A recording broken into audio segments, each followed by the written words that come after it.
Whatever you're doing in training is in one end of the spectrum, and then competition is at the other end of the spectrum. That gap that you've got in between, that he calls that gaposis. I think it's just a fantastic word. And it just means that the bigger the gap is between what you're actually training and what's then being asked of you out on the field, if that gap is too big, you're going to be in trouble. That was Rolf Ohman, and you're listening to the Just Fly Performance Podcast.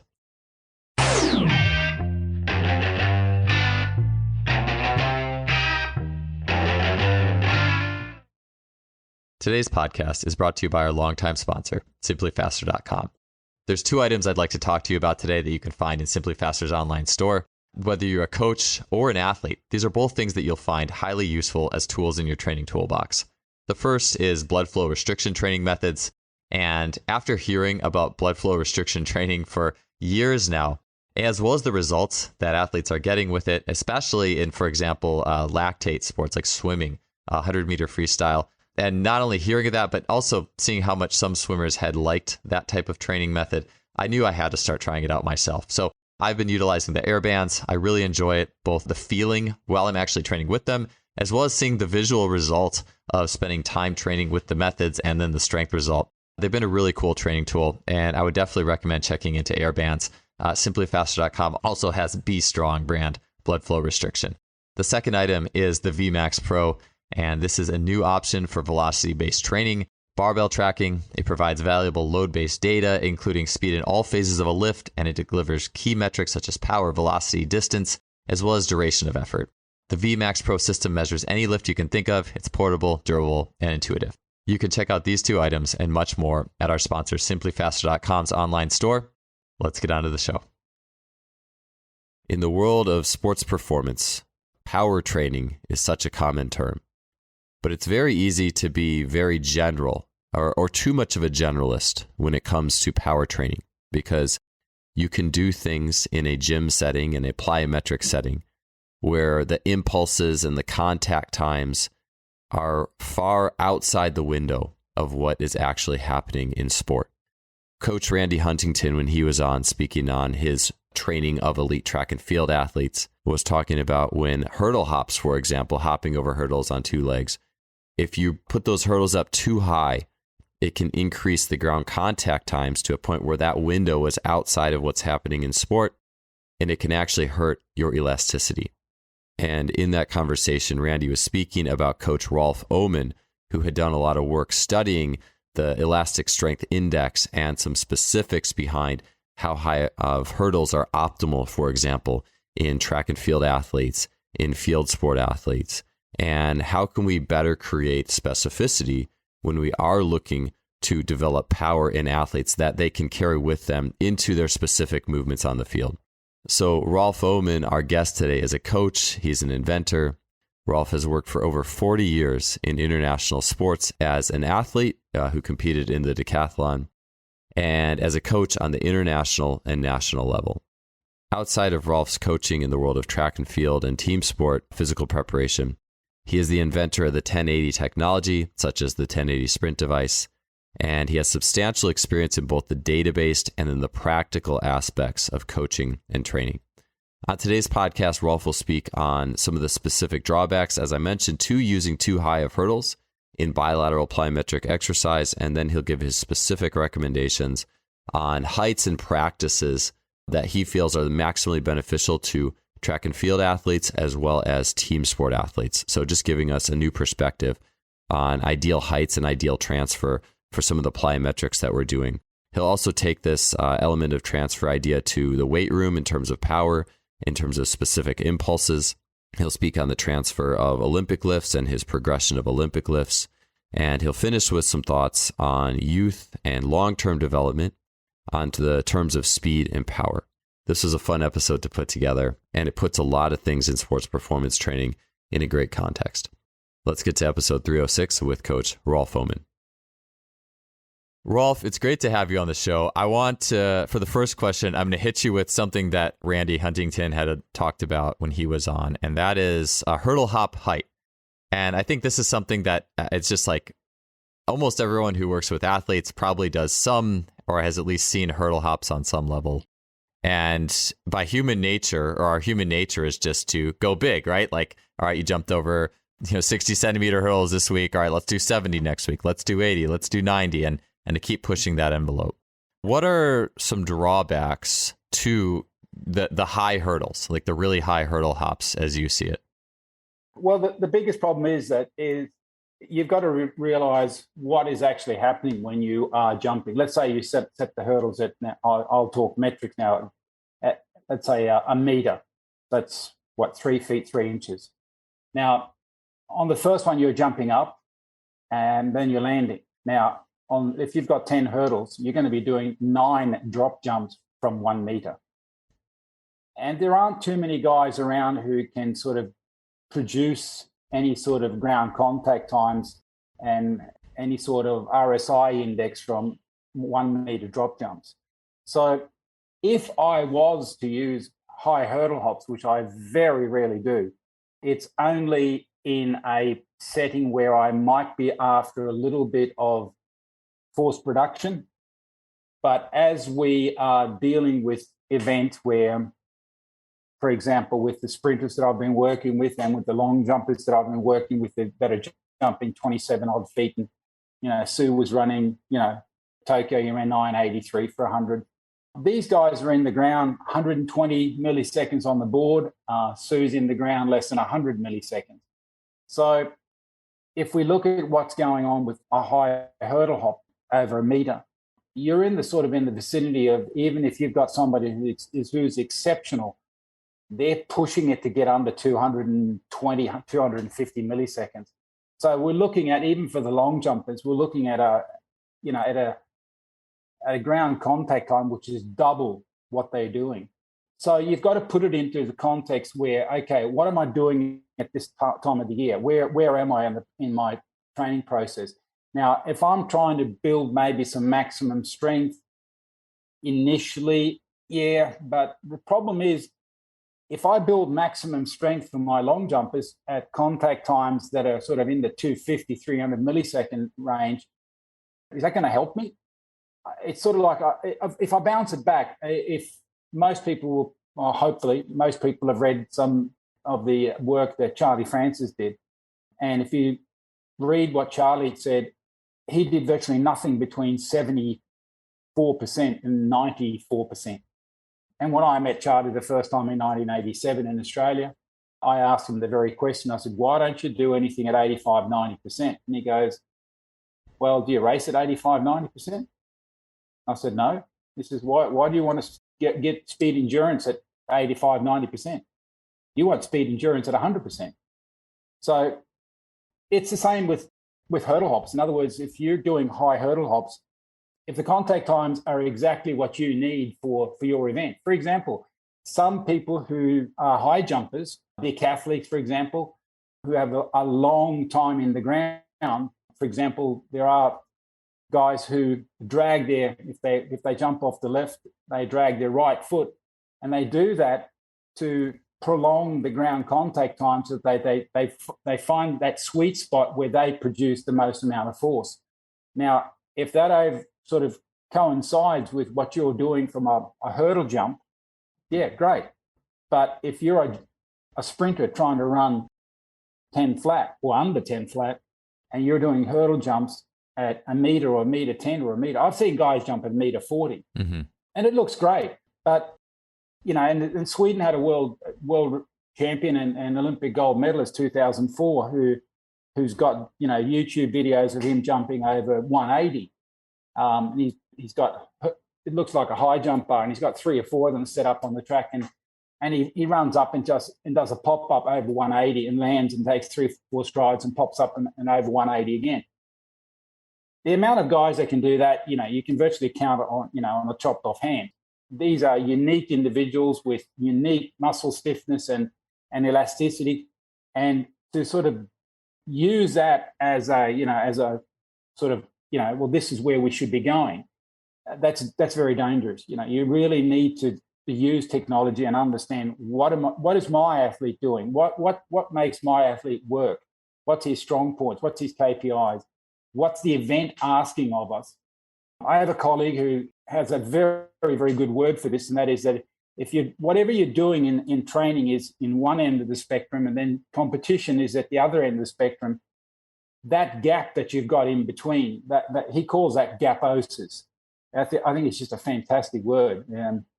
And it just means that the bigger the gap is between what you're actually training and what's then being asked of you out on the field, if that gap is too big, you're going to be in trouble. Number one, you're not going to get any transfer from the gym. Number two, you definitely will get injured. So you want to make sure that gaposis is virtually non-existent. And that's how I look at it, and that's how Randy looks at it. So we'll actually, if we do hurdle hops that are a little bit higher, as we get closer and closer to competition, the hurdles actually decrease in height.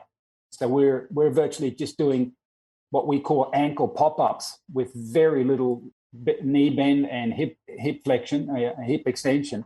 So you're just popping off the ground, pop, pop, pop, pop, pop. You'll do 6, 8 hurdles, and they'll be a foot high, 20 centimeters high. That's it. Yeah. So with track, maybe let me expand on this with speaking on track certainly, but then also ideas for other sports as well. But I mean, with track and field, like you were talking about Subington and like short ground contact times, like sprinting 1/10 of a second or less, the jumps in track, just a little bit north of 1/10 of a second, definitely not over 2/10. And then when you get into those higher hurdle hops, you're looking at like you had mentioned, like it's more than 0.2.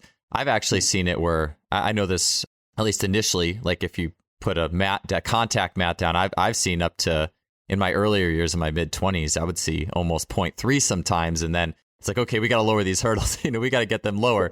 This is way beyond what these athletes are actually experiencing for their jumping events.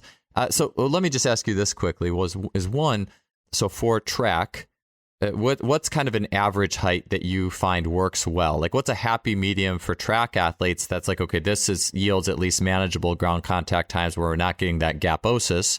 And then 2, thoughts on non-track and field athletes. So field sport athletes in different sports, and maybe in like a change of direction experience, you have a different contact time than like a jump or a sprint, things like that. So first, heights for track, and 2, thoughts on team sports. Well, most track events and most field events, but if we look at, for example, the heavy throwers, the tendency today is not to do any hurdle jumps with them. It just bangs them up too much. So if we look at some of the more successful coaches today, they use very sparingly any type of plyometrics. What they do in the gym. And that's also, I mean, the contact times and I can get into that a little bit later. What you do with the exercise selection is critical also. So you can do things, you can do cleans which have a certain amount of time and force production, and you can do cleans, for example, from hang, which are going to change things dramatically. So we've done a lot of testing with that. Actually, could you tell me about that a little bit? I would make a note, but I'm just curious on that, like hang versus below the knee versus the floor. Yeah. In everything that we do, we try to work. I work with accumulation intensification periods. I will do 2 weeks of accumulation, 1 week of recovery, 2 weeks of intensification, 1 week of recovery. So one block for me of maximum strength is actually 6 weeks. Now, the reason why I do that is because it takes about 3 weeks for adaptation. Now, I find that 3 weeks is pushing the limit, and you're getting into an area where, unless you've got very, very good recovery teams like massage therapists and osteopaths and chiropractors that are working constantly on your athlete, 3 weeks is really, really pushing it. Most athletes that I work with, they can barely get away with 2 weeks. So 2 week blocks works extremely well. That way we get plenty of recovery. We don't get any injuries. And we will, for example, if we start with a block that we're doing cleans from the floor in the accumulation period of 2 weeks, then we have a recovery week. When we go into intensify, we'll use the same amount of weight, but now we've changed things. So we'll do a hang clean. Now, what a hang clean does is it changes things fairly dramatically because the range of motion is much shorter. So what's going to happen is the power that you will create is less because you've got less distance to pull, So the peak velocity will decrease a little bit. So therefore, the power numbers will decrease. And this is where a lot of people start getting things mixed up. And this is where we've seen now that to look at peak velocity and then only at power and say, right, well, we're getting less power, so this can't be a good exercise. No, because what we see is the most important factor, the absolute, it kills everything, is acceleration. So whatever you can do once you start into that concentric phase, whatever you can do in the first 100, 150 milliseconds, the athlete who are the best, they shine there. And that means that their acceleration curve is a lot more steep. In other words, they can accelerate faster. So we'll change the range of motion into a hang clean. And then we'll, in the next period, if we do that again, we'll start with the hang clean in the accumulation period. Then the intensification period will be a clean where you stand up with straight legs, and then you drop the bar down to just over your knees. So you're over-exaggerating the eccentric portion. And this is where what Randy calls the DIS, the dynamic isometric strength phase. In other words, getting into this eccentric position as fast as you can. The faster you can cope with that, the more elastic energy you're going to store, and the faster you're going to get out of there. And that is going to greatly increase your ability to accelerate out back into the concentric phase. Quickly, I wanted to let you know about the chance to try out Performance Herbalism for only a few dollars shipping costs and get one of Lost Empire Herb's flagship products, Pine Pollen, for free. Switching to an herbal emphasis in my supplementation has been a life-changing switch for me. Just as nature is by design balanced and sustainable, I believe that the more natural our diet and our supplementation is, the better. I love and use several Lost Empire Herbs products that boost not only my energy, but also my strength. These include Shilajit resin and the Phoenix formula. You could check those out by heading to lostempireherbs.com/justfly and grab 15% off. If you're on the fence about the power of herbalism, I have a great offer for you, which is that you can get free. You do pay a few dollars shipping, but you can get free pine pollen. Pine pollen is an herbal powerhouse that is a hormonal and energy booster packed with nutrition. It's actually part of the Phoenix formula, and you can get that for free along with the normal shipping fee at justflypinepollen.com. All right, let's get back to the show. Got it. Okay.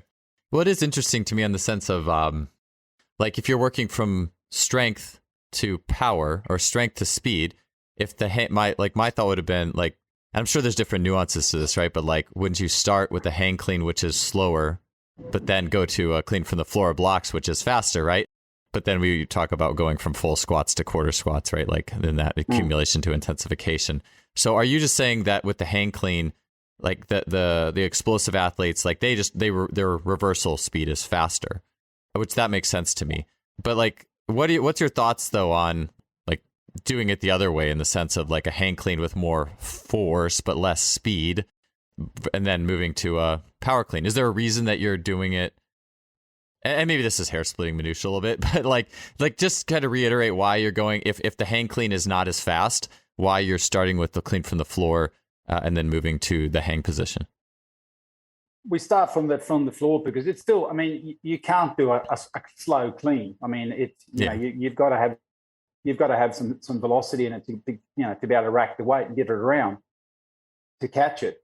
So it's more of what I would sort of classify as being an introductory exercise. Once we're back into training, and if we're doing anything from the floor, it's always in what we would then call the general prep phase at the start of the year.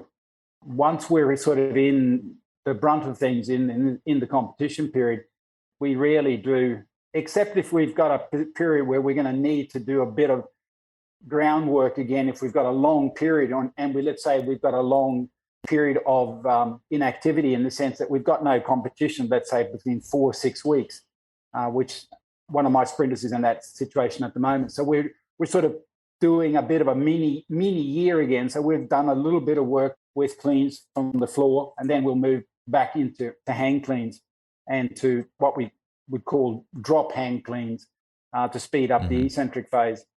But again, if what you're doing, for example, if I'm working with hockey players, I would probably only be working on cleans from the floor and hand cleans.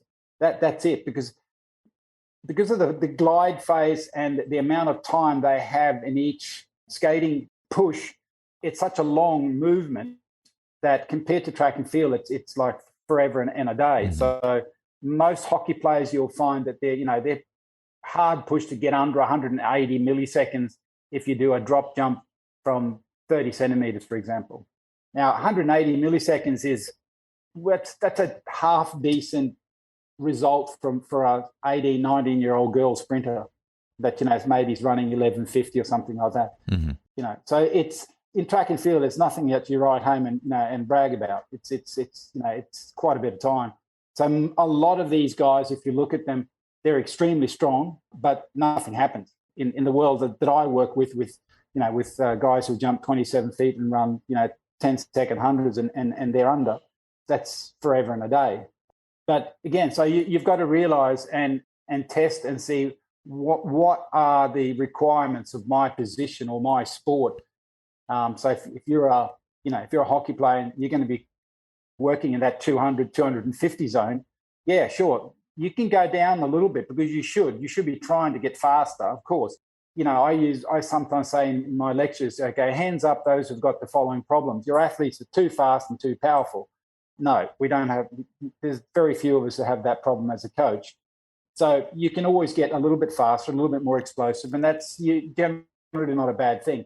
But again, I probably wouldn't go gung-ho away you go with hockey players trying to get them down to sort of sub 150, 140 contact times, because most of them weigh sort of in the 200-pound bracket. So if you're asking these guys to do that sort of work and landings and so forth, you're asking them to bang themselves up pretty bad, as far as what you're asking them. What are you getting out of it? Yeah. That's the key thing. What are you getting back out of it? Yeah. So actually, that lends into the team sport element. That's kind of where I wanted to go. I will say, I just want to kind of leave off the Olympic lift section quickly because it's interesting. I've had some interesting results with Olympic lifts over the year, both as in my own athletic pursuits and then as a coach, and then what I've observed in both track and swimming, actually. And you mentioned, lifting from the floor. I know I've seen this myself. I've seen it. People have been talking about it a little bit on social media. Some coaches saying, hey, we actually got rid of Olympic lifts from the program and actually noticed some beneficial results in some speed and power outputs. I think that just because an Olympic lift has inherent power to it doesn't mean, as you were saying, like it's the impulses. And I've been thinking about like it's the specific impulses and the rates of development at the key points in the Olympic lift that I think are the real, like that's the real meat and the potatoes element. Like I've seen athletes in swimming actually who were very interested in the weight room, who actually like sprinters who they were below their max in clean, their lifetime max by like 5 kilos at least, but yet then they set their 50-meter records. And I think about like there's a lot of specificity to the power that actually happens in an Olympic lift. And I've seen that happen myself and with athletes. And so I do think it's interesting talking about the rate of force development, but I also think about in the Olympic lifts that it's also more of a hinge than what happens in a lot of, you could talk about early stance and running and whatever, but there is a lot more compressive hinging behind the Olympic lift compared to body weight as well. So I think about that too. All I'm saying is I'm interested in, that rate of force standing and how fast athletes can turn it around. I mean, do you think that if we are talking about disconnects, like people have the Olympic lifts in their program and maybe they're even using bar velocity and things like that as a gross bar velocity, as opposed to maybe, I guess, more of a specialized or even an eye for like, okay, you're turning around this quickly. When the bar hits this place, this is really quick and snappy and et cetera. But do you think that the disconnects in what people might be seeing in Olympic lifting and performance might just come from some of those specific inertial points that you're talking about, like specific reversal speeds or like any thoughts on that before we get to the more the team sport jumping? Yeah, I mean, definitely. I mean, if we've done a few pilot projects now where we've been pulling apart data from a lot of different lifts. So we're looking at what happens if you do partials. And Professor John Cronin in New Zealand and and Randy had an interesting discussion about this. And And one of the reasons why we use partials is because, again, we can load more weight, but because we're restricting the range of motion, we're getting into an area where biomechanically the athlete is stronger. So he's able to use this weight. Let's say if he's doing a deep squat with 140, then we'll do a quarter squat with 140. What's going to happen with that? He's going to move it faster. And the interesting thing we've been looking at is that the time to peak velocity, this is what I have in Muscle Lab, and there's not too many systems that have this metric, which is unfortunate, but it is just an absolute knockout of a metric, because it's not a real rate of force developed, but it's an acceleration index. And that will tell us, or rather, if let's say you're a long jumper and you want to be around at the 140, 150 millisecond mark, we will look at doing partials, for example, then in squats, drop squats, where we will go down as deep as necessary, or whatever you want to call it, where we will coincide with the time to peak velocity and the ground contact time that they have in their event, when they are virtually, remember that gaposis, when they virtually are synonymous, then that's the depth that we're going to be using in that partial squat, for example. So we don't just do quarter squats because we do quarter squats. We might, with an athlete, if he's 181 tall, we might put an extra 10 or 20 kilo weight underneath the box to get the box up another 4 or 5 centimeters, because that 4 or 5 centimeters is going to make the difference between him being able to do, let's say, 180 millisecond time to peak velocity, rather than if we get him up a little bit higher, now the acceleration is going to be higher and he's going to reach time to peak velocity quicker. So we're coordinating the neural system, the neuromuscular system, to have the same answering times and coupling times as we do when we're running and jumping at full speed. That's the thinking behind this. And if we look at what Randy's done with Sue and some of the long jumpers that we've had in China, and I've got a guy now running 10:11 in Australia who's gone down from 10:47 in 2 years, and we use this method. So it definitely works. It definitely works. There is no doubt about it. There's just makes no sense in doing range of motion exercises that causes time to peak velocity to go to the other end of the spectrum. So we're getting these 250, 180, 250 time to peak velocity times when the ground contact times that are needed in this event are in the vicinity of 150 to 140, 150. So we try to get those. So we find exercises, and this is how we progress then in the intensification period. We will use exercises that have that time to peak velocity index with it. So we'll go, for example, from quarter squats, we'll go to 20 centimeter step ups. And what keeps the speed and what we regulate to get to keep those time to peak velocities at that level that we want is how much resistance we're using. So it might mean that we're going to have to, because now we're getting even shallower, so we're getting higher and higher up. Biomechanically, we're stronger. So therefore, that 140 kilos that we had in the deep squat that became maybe 160, 180, even 200, 220 in the quarter squat is now maybe somewhere in that vicinity again. Sometimes you don't need to go up in weight, but it's just the fact that they're able to do things and couple much faster, and that's what we're after. Got it. Yeah, that, you talk about the gaposis. I really like that. And I think one of the things that's been on my mind, I mean, maybe over the last year, or really the last like 5, but especially really the last year and the last few months, is I think that we have a tendency to overgeneralize. By we, I mean just maybe the strength and conditioning community at large, or sports performance, tends to overgeneralize power in the weight room, meaning it's almost like this mentality that, well, if you just put weights on something, it makes it better. And like even just thinking like doing dumbbell jump shrugs, jump squats, hex bar jumps. But then there's no metric in terms of, well, how quickly are you moving these things? And especially tacking on, even looking at external rotation and internal rotation. Like if we put force into the ground for too long, we have more of an internal rotation bias because we need internal rotation to put force in the ground. But when we bias that too hard, when the ground contact time extends too long, we actually get something completely different out of that quote unquote power exercise.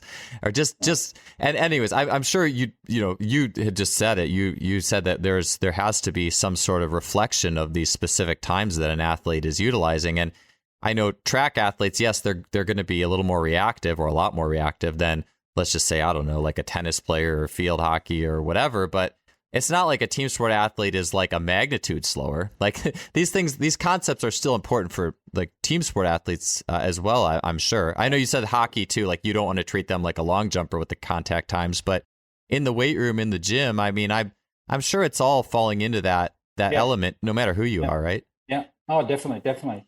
One of the things that we've also been looking at, we've done a couple of studies now, and it's very, very fascinating. So we've been looking at, for example, if we're looking at a squat, so we're looking at the total distance that the squat is traveling, which means both the eccentric and the concentric. It might be somewhere around, let's say, 40 centimeters. You're going 20 centimeters, or it could even be a little bit more if you're doing a deep squat. But then we're looking at where in that range of motion does peak power happen. So we're looking at that, and then we're also looking at when and the time to the time to peak power, the actual TPV itself. And it's interesting because when you then look at what you can do with normal mass, because normal mass, once you accelerate it, it gets lighter and lighter. And if you're going to do, let's say, 3 very, very quick repetitions in a squat with 140 kilos, that weight is going to be flying. It is going to be flying. So what happens is that, and what we were surprised to see is that peak velocity, it comes much, much earlier, or peak power, sorry, it comes much, much earlier with normal mass than what we thought. The consensus is that when you sort of jump off the ground, you have peak power just before you leave the ground.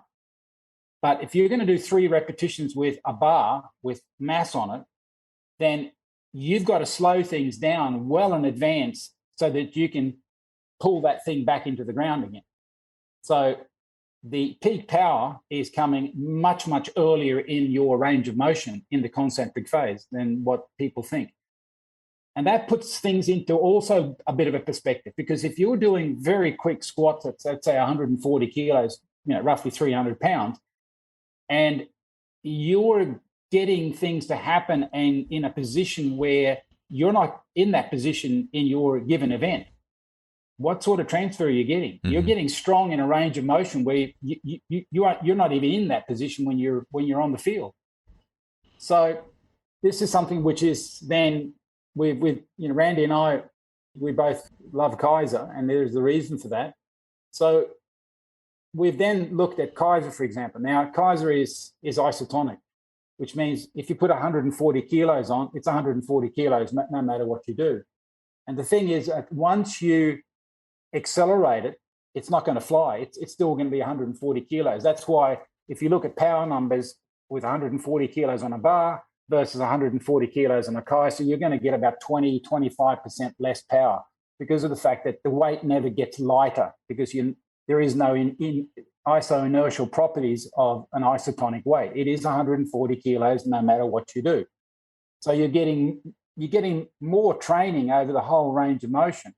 Now, that becomes interesting when you start looking at these types of figures, because now all of a sudden I can move that point of where peak power is coming. I can move it a lot further up in my range of motion. So if I'm, let's say, at a 150-degree knee bend, then I'm going to be able to get my peak power to coincide with that a lot better than if I were to use 140 kilo mass, because I'm going to have to start stopping that weight and getting back to a deep squat position again, because the fact that the mass is flying.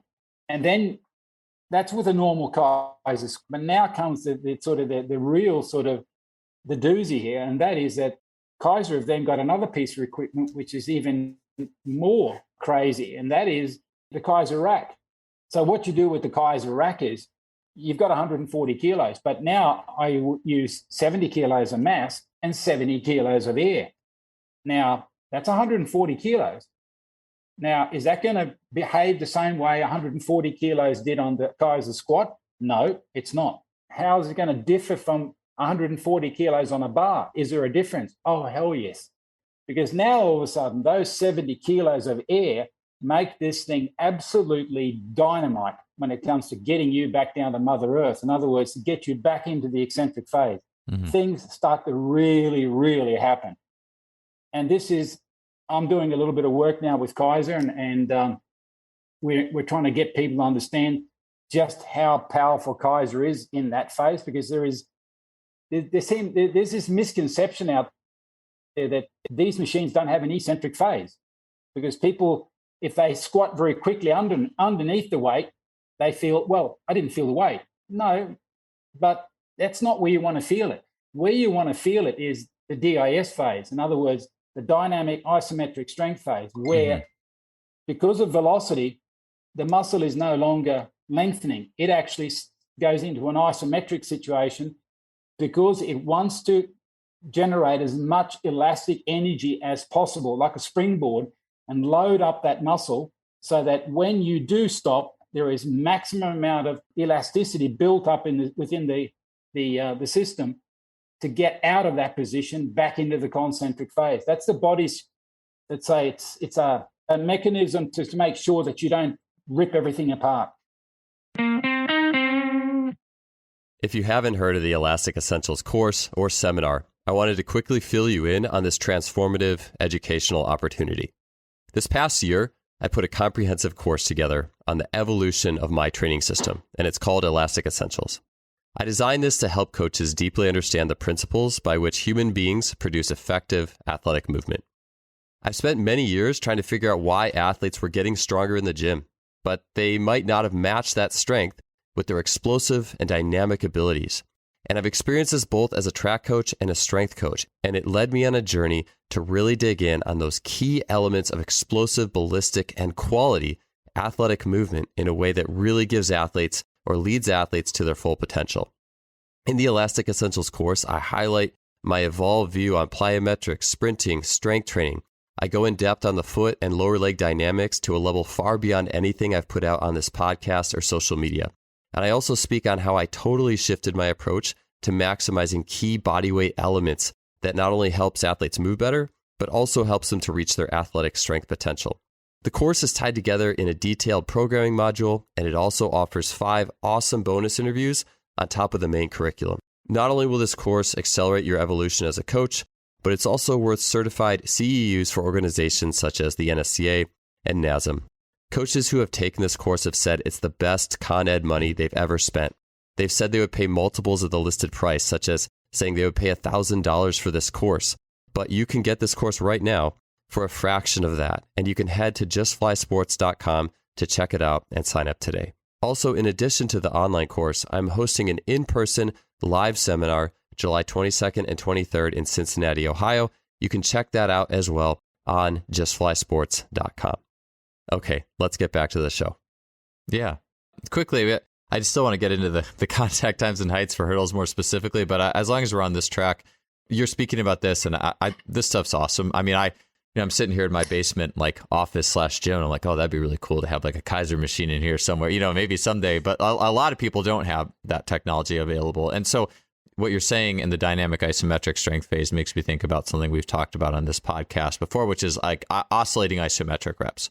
So where you would let's say I'm going to, and you mentioned specificity as well, or at least semi-specific joint angles where maybe I have a trap bar and I'm going to a semi-specific angular specific position in a squat or a counter movement jump, but I'm doing like 3 quick oscillations down there, popping and exploding out of it. I mean, obviously you don't have the drop and the air shoving you down that a Keiser would, but what's your take on some of those in light of perhaps not having like the air powered setup?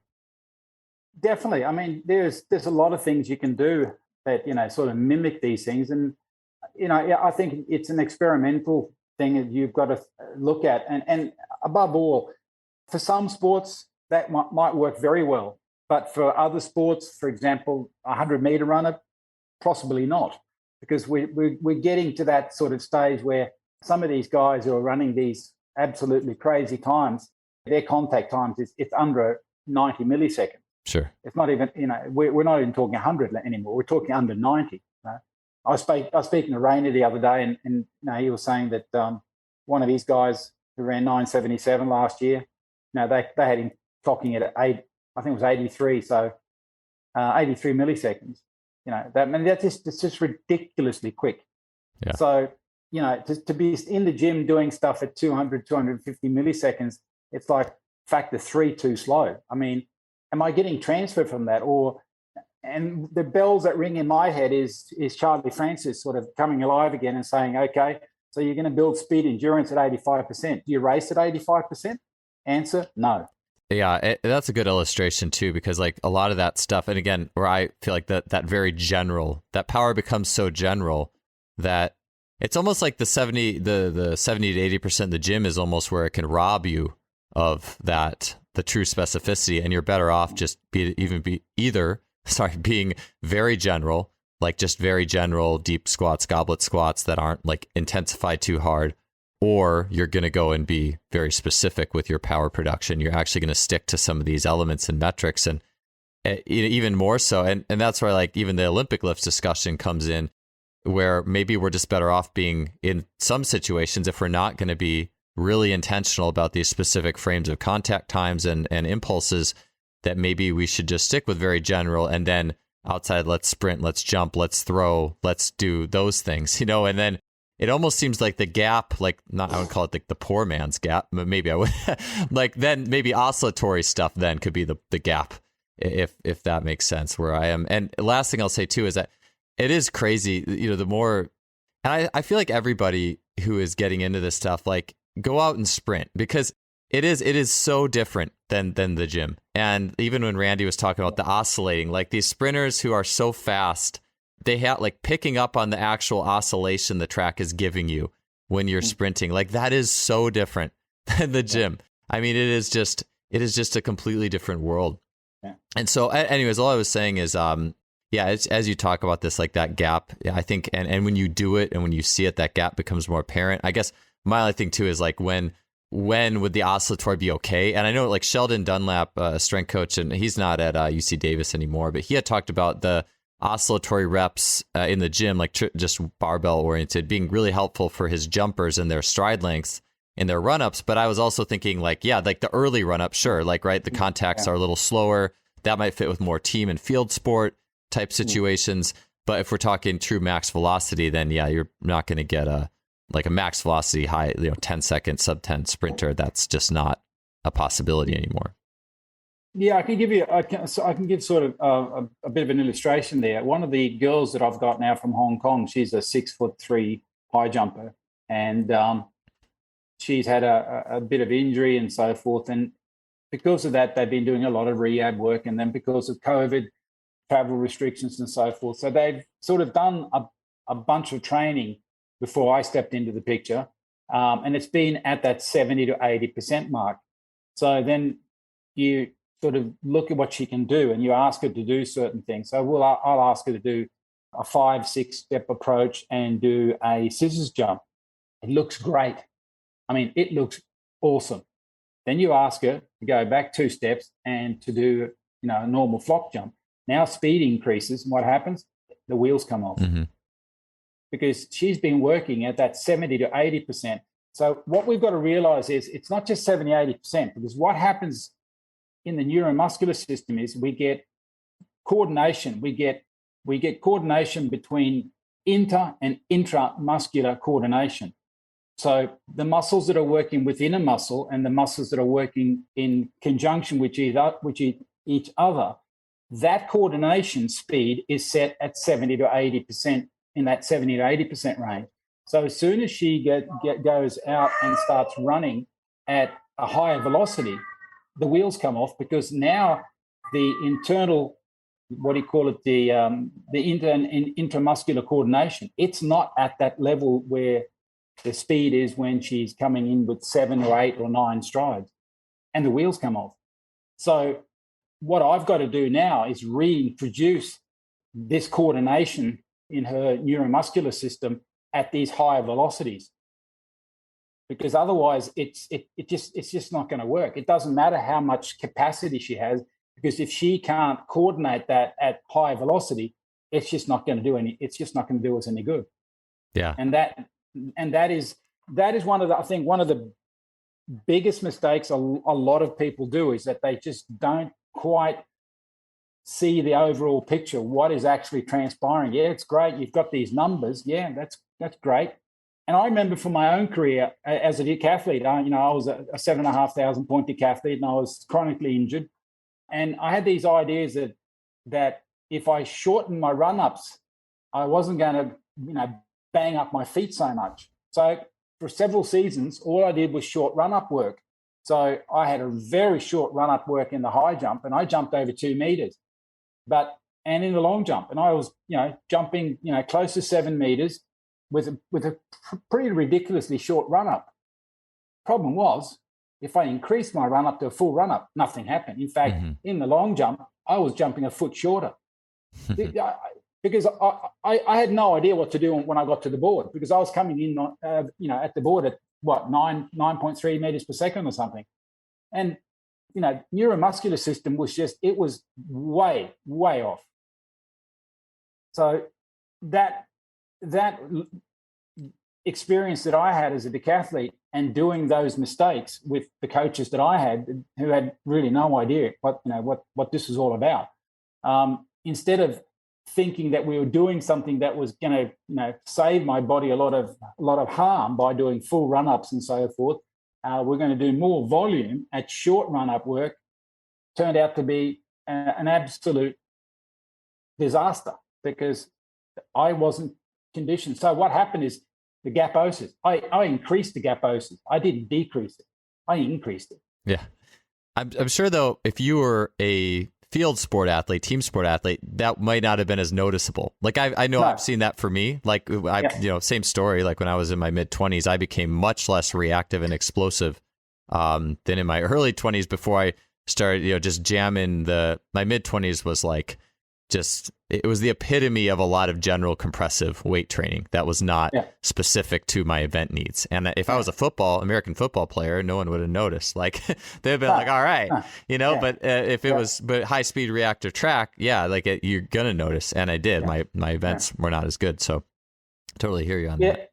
And this is, I mean, I've had the good fortune. I've been very, very blessed in that respect. I worked with the Italian national football team, which is here in Europe, is one of the legendary football teams, and I assisted the strength and conditioning staff at looking at ways of, how could they get better, and where should they get better, and why should they do this and that, and why should they change exercises because of my background. And I wrote a report to the federation, which they very graciously never published because it was just too controversial. But then again, 10 years have passed since I did that with them.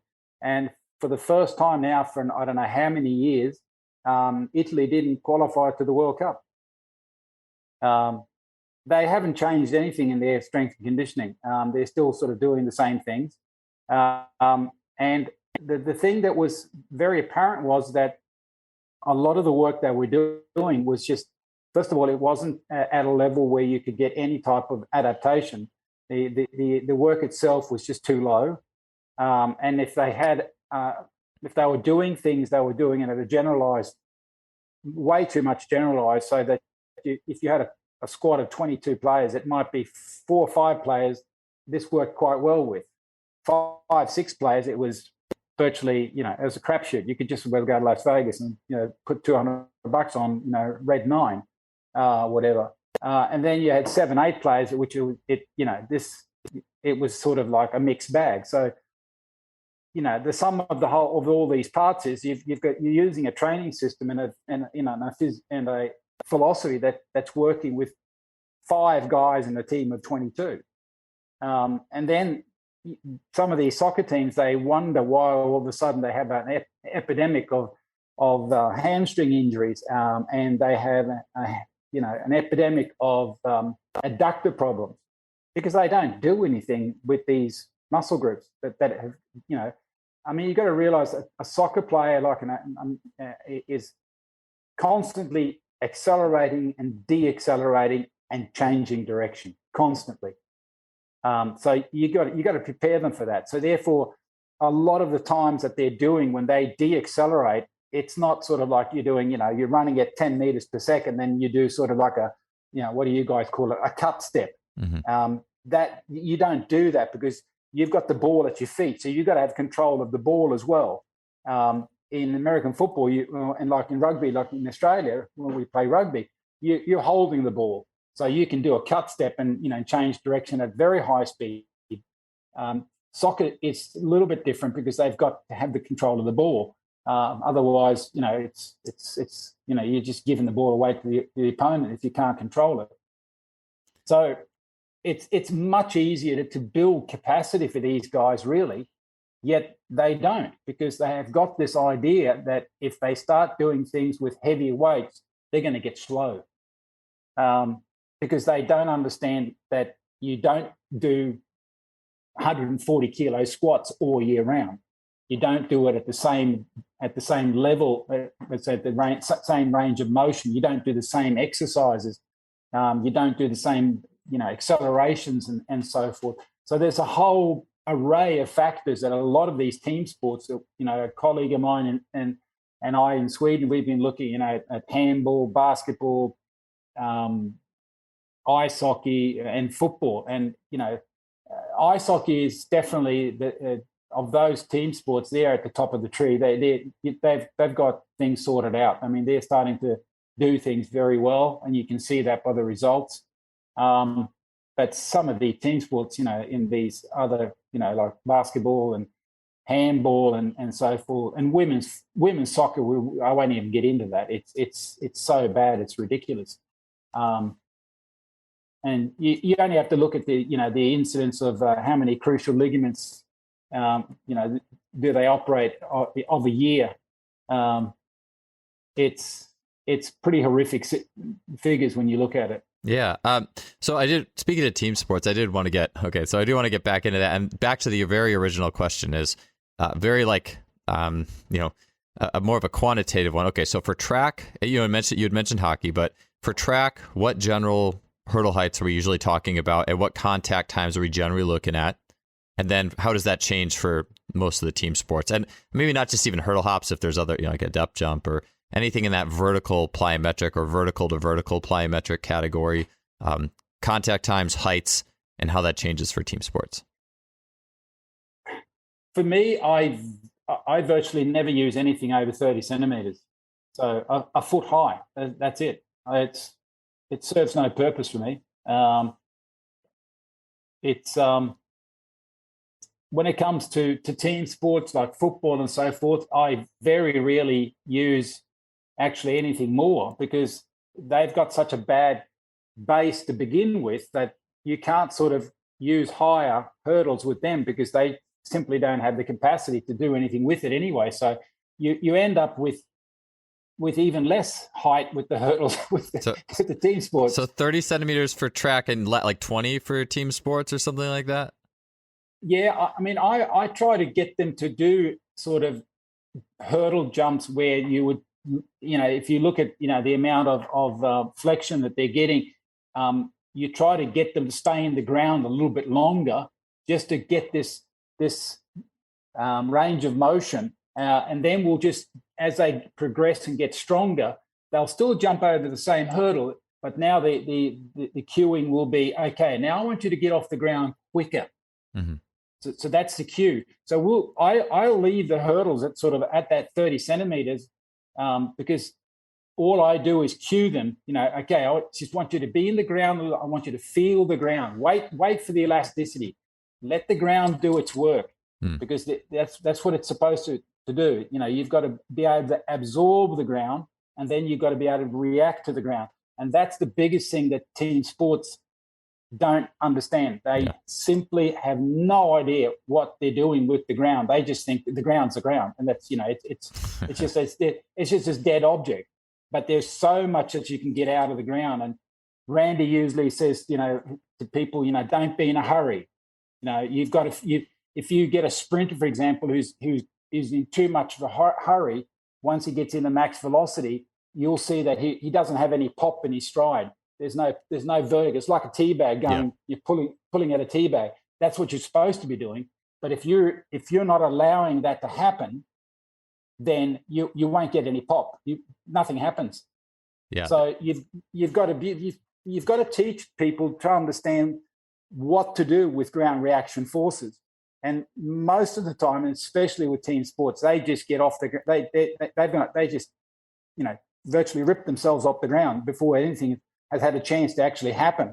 Yeah, they don't have the innate rhythm to their they don't have it. It makes me Eamon Flanagan was talking about that when he was on the show. Was like, all we're so used to is just pure like metrics for plyos. Just how high did you jump, or even how fast did you get off the ground, which that's great, but like the fluidity, like that is something that doesn't get coached very often. And he talked about that, I believe, in like just general phases, like can we learn to deal with and feel contact forces. So based off that though, athletes want to be motivated. They like, if you showed an athlete like, all right, here's a hurdle that's 30 centimeters, 12 inches high, like that isn't inherently motivating, right? Because they're like, well, where's the puzzle to solve? What's the problem to solve with this? Like, are you is there like a contact time that is like, do you have on a switch mat of some sort where there's like a contact time being measured? Is there like an objective, like they're exploring contact times? And as you just said, though, you don't just want to absolutely in every situation just go pure minimal, because there has to be a load phase. Like you said, like if you're running, there needs to be a very brief pronation phase to at least accept a very brief loading to have that bounce. Because if you don't ever pronate, you have no bounce. Anyways, you know what I'm saying? Like, so how do you motivate athletes when the contacts are so low? Well, most of if we look at, for example, if I take two variable or two sort of extremes here, one is a track and field athlete, a sprinter, and the other is let's say a football player. The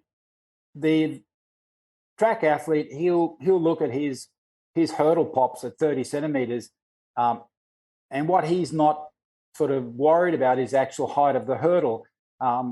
Like the guy that I have in Australia at the moment. I mean, he texted me this morning, and he had a session yesterday, and he said that my hurdle pops, my ankle pops were the highest they've ever been. Then we know things are happening. Mm-hmm. And, when he, so it's not the fact that he's actually jumping. He's only still jumping over 30 centimeter high hurdles, but the fact that his comment to me is, I'm getting so much height off the ground, it's ridiculous. So he's learning to understand what to do. This phase there where he dorsal flex and allows the elasticity and everything to work its due course, and then gets that reaction off the ground. Then you got the football player. Now, first of all, they're never taught to dorsal flex. They have no idea. So that it's like, they've got this sort of what I call the dead foot syndrome. It's like this thing's flapping around at the end of their tibia and fibula. It's just like a wet rag flapping around there. And then they throw this into the ground, and then everything sort of wobbles around the place. Their knees. They've got no strength in the adductors. They've got to wait for that to stabilize. They've got to wait for that whole joint segment through their leg up into their hip to stabilize. And then now they can do things.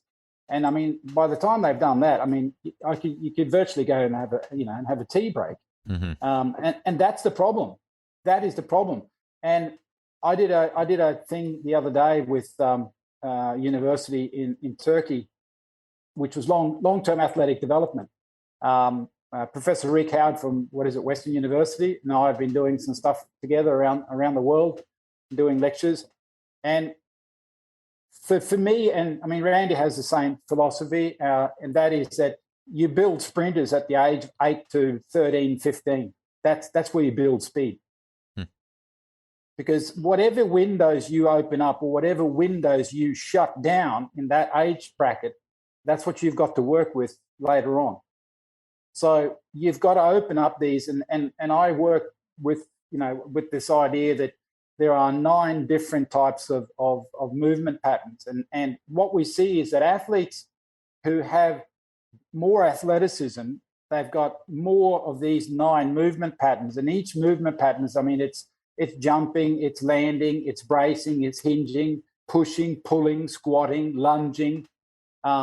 You've got to be able to do those. Now, if you can't, for example, squat and pull and hinge, Olympic lifting is going to be a problem.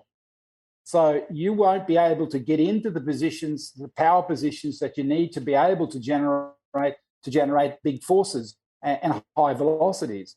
So I've had sprinters in China where they've got no background in that. So how do you load somebody who's got no idea what he's doing in cleans? Physically, he could probably rip 200 pounds off the ground, but we're gonna mess him up because he's just in the wrong positions. The bar's way too far out from his center of gravity. It's just creating massive amounts of torque for his lower back, and it's just it's a disaster waiting to happen. So that long-term athletic development is, and what you do for your specific, with these specific windows of learning. So, I mean, these kids should be doing, mobility circuits, strength circuits, endurance circuits, speed circuits, everything to get that neuromuscular system firing and moving quickly, moving limbs quickly.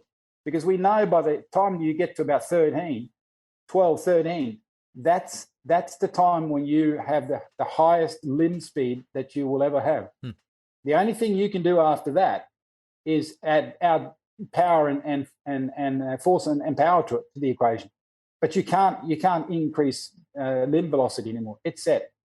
So those windows we've got to open earlier by doing the right things at the right time. And this is what they don't do for example, in team sports. And this is where it gets tricky. And this is what I wrote to the Italian Federation 10 years ago.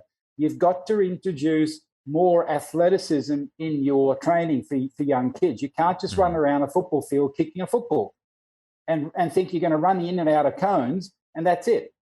Sorry, it's just not going to get the job done. You're going to have to. And one of the things that I actually had a problem with in Europe where I'm living is that a couple of the team sports, basketball and football amongst others, and floorball, they got pretty irate with me because they actually thought that I was poaching their athletes. So the answer I got back was that, well, we're not going to do that. And I said, why? Well, if we do that and we introduce these things and we play basketball with the hockey players, we might lose 3 kids to basketball. And I said, well, yeah, but you might pick up 3 kids who are basketball players who want to play hockey instead. And I said, the whole thing is that, these kids should be doing, what they're, both what they enjoy doing, of course. They've got to enjoy, doing whatever exercise or sport it is they're doing. That way they're going to, they're going to get things more motivated and they're going to do things in a different way. But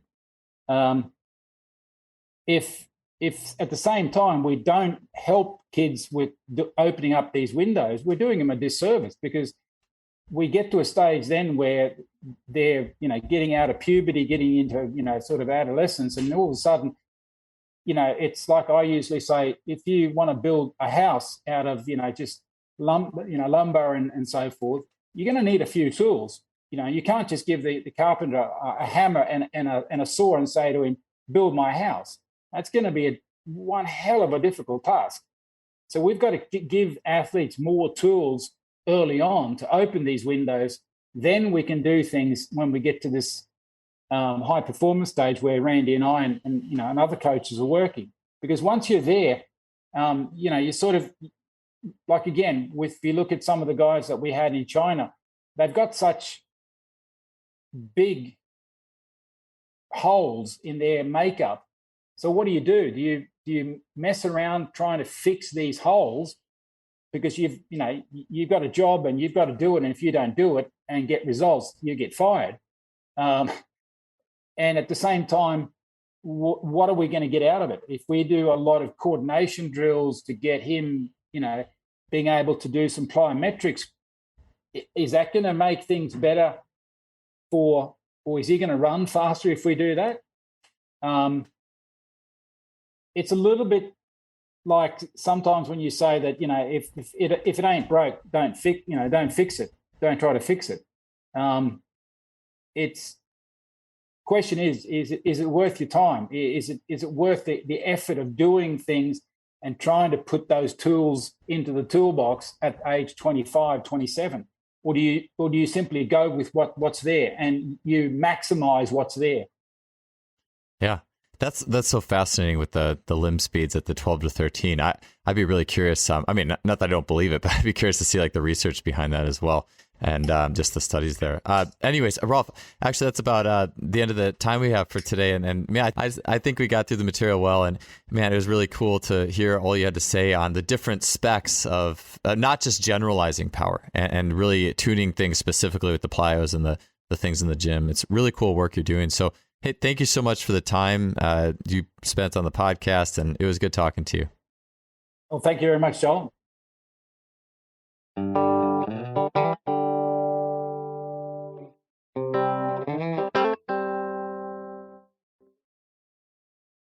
Thanks for tuning in for another show. We appreciate you listening, and we'll see you next week.